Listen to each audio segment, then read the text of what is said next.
Kinahapunan pa lang, alam kong iba ang hangin. Tahimik ang buong bahay at kahit anong gawin ko, pakiramdam ko may kumakaluskus ng kaba sa bawat sulok.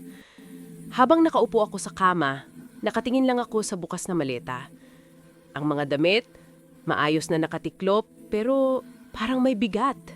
Hindi tela, kundi pag-aalinlangan. Hindi ko alam kung bakit biglang sumikip ang dibdib ko. Sa dami ng beses na inimagine ko ang moment na to, bakit parang ngayon pa ako natatakot? Siguro dahil dati, hindi ko pa hawak ang flight ticket. Ngayon, may oras na. May gate number. May destinasyon. Napatigil ako, nakatitig sa pader. Malinis, maputi. Walang bakas na aalis ako. Wala ring bakas na babalik pa ba ako. Kung tatanungin mo ako kung kailan ko naramdaman ang bigat ng pag-alis, hindi yung araw na pinirmahan ko ang kontrata. Hindi rin nung kinausap ko si Mama. Itong gabi bago lumipad. Kasi dito ko na-realize, once na sumara ang pintuan ng eroplano, iikot ang mundo ko nang wala sila. Hindi rin ako sobrang prepared. Oo, may job contract. Oo, may initial allowance. Pero emotionally, parang wala akong nadalang bravery. Para akong batang na may backpack, pero wala siyang laruan. Takot lang. Sabi nila, madali lang to. Kailangan lang tapang. Pero kung ganun kadali, bakit parang naninginig pa rin ang kamay ko? Bumaba ako sa kusina. Si Mama nagpiprito ng itlog para sa hapunan. Simple lang, pero iba ang amoy. Para bang nilagyan ng nostalgia. Humawak ako sa likod ng upuan, pinapanood siyang gumalaw.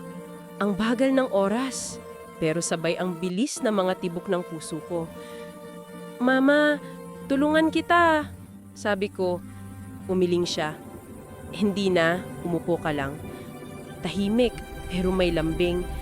Hindi niya sinabi pero alam ko. Baka last meal na to na kumpleto kami. Habang hinihintay ang luto, nilagyan ko ng tubig ang baso. Kabisado ko ang tunog ng gripo. Kabisado ko ang amoy ng mesa. Kabisado ko lahat. Kaya siguro mas mahirap umalis. Pagkatapos kumain, nagligpit ako ng plato. Automatic, parang muscle memory. Pero naisip ko, ilang buwan pa bago ko ulit gawin to para sa pamilya ko. Pag-upo ko sa sala, nakita ko silang lahat. Si Mama, hawak ng rosaryo. Si Papa, tingin sa TV pero hindi naman nanonood. Ang mga kapatid ko, nagdo-don't scroll sa phone pero halatang hindi nila naiintindihan yung nababasa. Tahimik pero puno ng tulog. Lumapit sa akin ang bunso kong kapatid. Ate, ingatan mo sarili mo. Ngumiti ako. Oo naman, lagi. Simple, hindi dramatic, pero alam ko, nagtatago siya ng luha. Si Papa lumapit. Tinapik ang balikat ko. Kung may problema, tumawag ka. Oo pa. Wala kaming masabi, bihira kaming mag-usap ng ganito. Kaya ang bawat salita parang bato. Si Mama, hinawakan ng kamay ko, walang salita. Pero ramdam ko, pinipilit niyang maging matutag para hindi ako manghina. Nakita ko ang bahagyang panghinginig ng labi niya. Kinabukasan, maaga akong nagising. Hindi dahil sa alarm, kundi dahil sa kaba. Habang nagbibihis, parang bawat button ng polo ko may kasamang realization. Malalayo ako. Malalayo talaga. Dumating ang oras. Kinuha ko ang maleta. Narinig ko ang tunog ng zipper at yung click ng lock. Parang final seal ng isang chapter. Sumakay kami sa taxi. Pag-upo ko, nilapat ko ang kamay ko sa bintana. Umarurot ang mga poste, street lights, tricycle. Lahat pamilyar, lahat parte ng mundong iiwang ko. Sa paligid ko, may ingay ng mga busina. Pero sa loob ko, katahimikan. Parang ako lang ang nakakarinig ng tunog ng sariling hinga. Habang papalayo, Parang may humihila sa likod ko. Mga memories na ayaw magpalit go. Pero kahit anong pitik, umaabanti pa rin ang sasakyan. Pagbaba sa airport, agad akong tinamaan ng lamig ng aircon. Hindi ko alam kung bakit mas sumikip ang dibdib ko. Ang salamin na walls, mga malalaking screen, mga flight codes, lahat parang intimidating. Nakita ko ang pila ng check-in. Ang daming tao. May umiiyak, may tumatawa, may nakayakap ng mahigpit. Ang airport parang koleksyon ng lahat ng emosyon na posible. Bago ako pumila, hinarap ko sila. Si Mama, nag-aayos ng buhok ko, kahit hindi naman magulo. Si Papa, nakahawak sa strap ng bag ko. Ang mga kapatid ko, tila nang hinayang mag-break ng eye contact. Ready? Tanong ni Papa. Humingi ako ng mabigat. Kaya ko. Half-truth. Habang pumipila, ramdam ko ang pawis sa palad ko. Sinuot ko ang backpack. Nararamdaman ko ang bigat ng documents, ID, pasaporte. Para bang literal na bigat ng responsibilidad. Paglapit sa counter, ngumiti ang staff. Passport please. Inabot ko.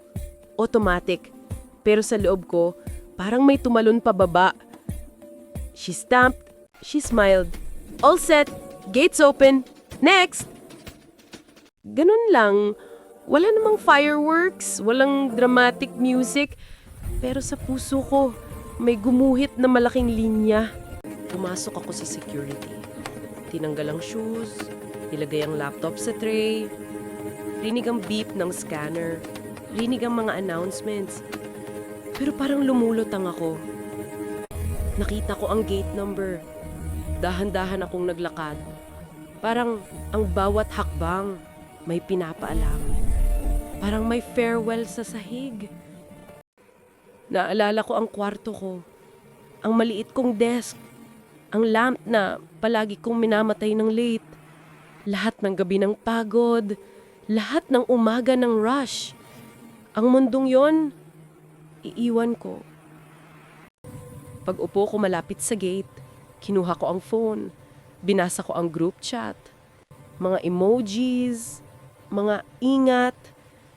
Wala nang masabi. Wala nang sobra pero sapat. Narinig ko ang boarding announcement. Parang may humawak sa batok ko. Tumayo ako. Kinuha ko ang bag. Tinignan ko ang boarding pass. Malinaw, kahit malabo ang paningin ko dahil sa luha. Final boarding for passengers. Ayun na. Hindi pwedeng umatras. Paglakad ko papunta sa tunnel, ramdam ko ang lamig ng aircon. Humawak ako sa strap ng bag. Pilit inaabsorb ang weight. Parang simbolism ng bagong buhay. Huminto ako sandali. Nilingon ko ang likod, ang glass wall, ang airport seats. Wala na ang pamilya ko sa view. Nasa labas na sila, naglalakad pa uwi, habang ako paharap. Huminga ako, dahil minsan, yun lang ang magagawa mo. Pagpasok ko sa eroplano, naamoy ko ang upholstery. Rinig ko ang soft music, ang flight attendant na nag-smile professionally. Lahat new, lahat foreign.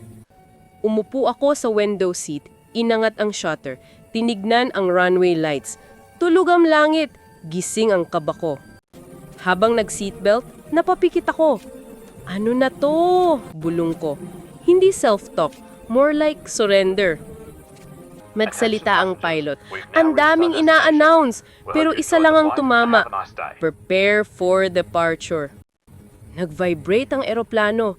Tumunog ang mga locks. Ang mga ilaw, nag-dim. Parang biglang nalunod ang puso ko. Sa bintana, nakita ko ang airport staff nagmamarshal. Ang mga ilaw kumikislap. Ang runway naghahamong tahimik.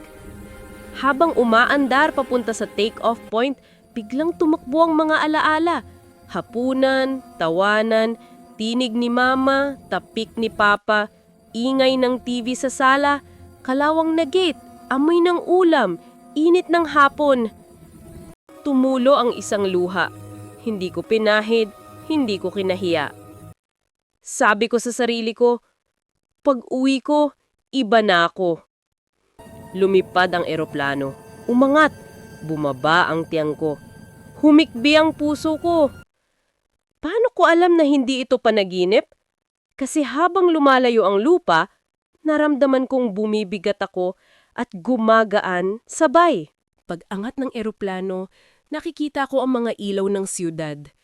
Unti-unti silang nagiging fireflies.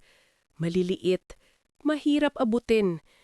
Sobrang tahimik. Walang sumigaw, walang tumutol, walang humabol.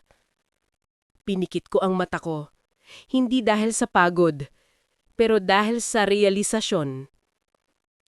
Hindi na ako turista sa takot ko. At sa unang beses naramdaman ko ang kakaibang tibok. Hindi takot, hindi lungkot, kundi direksyon.